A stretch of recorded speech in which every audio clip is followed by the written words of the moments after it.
আসসালামু আলাইকুম। আমি আজিজুর রহমান। আজকে আপনাদের সাথে আলোচনা করব ফায়ার ডোর নিয়ে।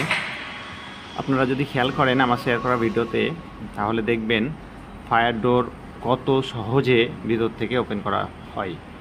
ভিতরে যে স্বয়ংক্রিয় লকটি ব্যবহার করা হয়েছে তা অল্প প্রেসের মাধ্যমেই ওপেন হয়ে যায় এবং দেখবেন উপরে একটা গ্লাস লাগানো আছে, যেটা ব্যবহার করা হয় মূলত বাইরে থেকে ভিতরের অবস্থা দেখার জন্য।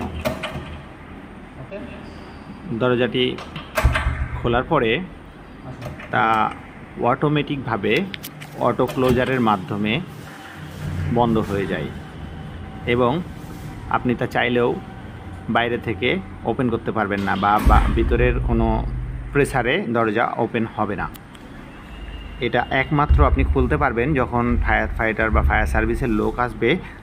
আমাদের কাছে নির্ধারিত চাবি আছে, ওই চাবি ব্যবহার করে ভিতরের পরিস্থিতি গ্লাসের মাধ্যমে দেখে এটা ওপেন করতে পারবে এবং ওপেন করার পরে ওনারা ওনাদের মতো তা নিয়ন্ত্রণ ব্যবস্থা করবে। অবশ্যই ফায়ার ডোর ব্যবহারের জন্য আপনাকে নির্দিষ্ট রুট তৈরি করতে হবে। আমাদের বিল্ডিংটিতে বা ভবনটিতে আমরা ইমার্জেন্সি স্টেয়ার নামে একটা এক্সিট রুট পেয়েছি আমাদের ডিজাইন অনুযায়ী, তা আপনাদের সাথে আমি শুরুতেই শেয়ার করেছি। আশা করছি আপনারা নিশ্চয়ই বুঝতে পেরেছেন ফায়ার ডোর সেফলি এক্সিটে কতটা সহজ।